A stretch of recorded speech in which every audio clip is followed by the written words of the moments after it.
প্রিয় বন্ধুরা, আজ আমি আপনাদের একটি গল্প শোনাব।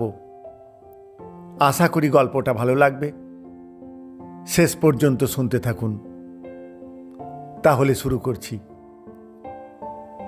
একটি বাড়ির গেটে 10 বছর বয়সী একটি ছেলে ঘণ্টা বাজাচ্ছিল। গৃহিণী বাইরে এসে জিজ্ঞেস করলেন, কি চাই?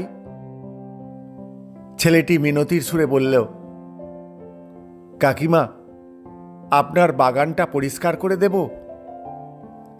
গৃহিণী বললেন, না, আমাদের দরকার নেই।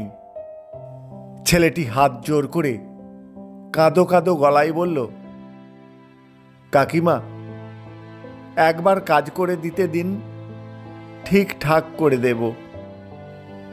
গৃহিণীর দয়া হলো, বললেন, ঠিক আছে, কত নেবে? ছেলেটি বলল, টাকা চাই না কাকিমা, খাবার দেবেন। গৃহিণী আবারও অবাক হয়ে বললেন, বেশ, ঠিক আছে, এসো, কাজটা ভালো করে করে দাও।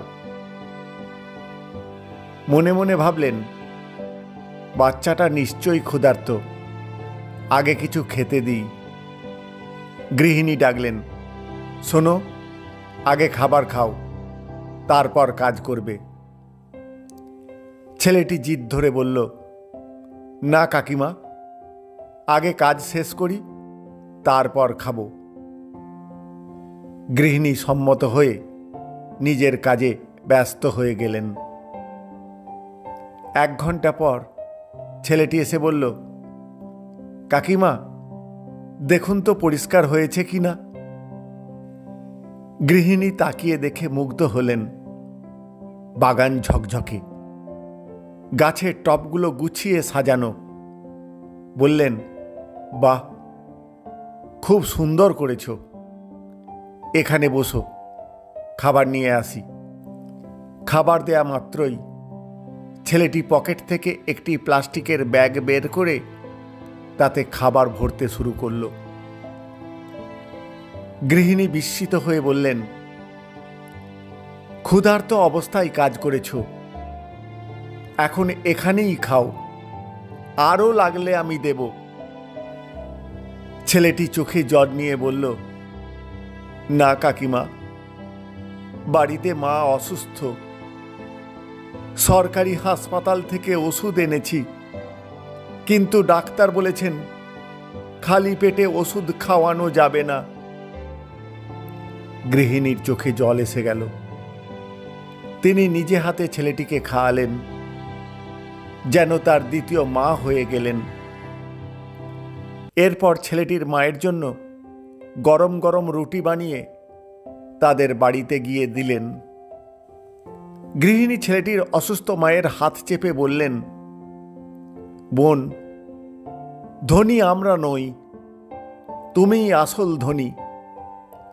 যে সম্পদ তুমি ছেলেটিকে দিয়েছ, ধৈর্য, মমতা, সেটা আমরা আমাদের সন্তানদের দিতে পারিনি। ঈশ্বর এমন সন্তান শুধু ভাগ্যবানেদেরই দেন। এই হলো গল্প। গল্পটির মধ্যে একটি নীতিকথা আছে। নীতিকথাটি হল, গল্পটি মানবিকতাবোধ, ক্ষুদ্র প্রচেষ্টার মাহাত্ম্য এবং পারস্পরিক স্নেহের প্রতীক।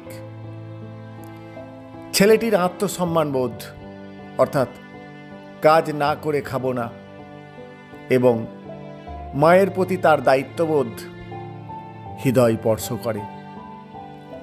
গৃহিণীর পরিবর্তন, একজন অচেনা শিশুকে সন্তানের মতো গ্রহণ করা, সমাজের জন্য অনুপ্রেরণাদায়ক। গল্পটি পছন্দ হলে শেয়ার করুন ও কমেন্টে আপনার মতামত দিন। ধন্যবাদ।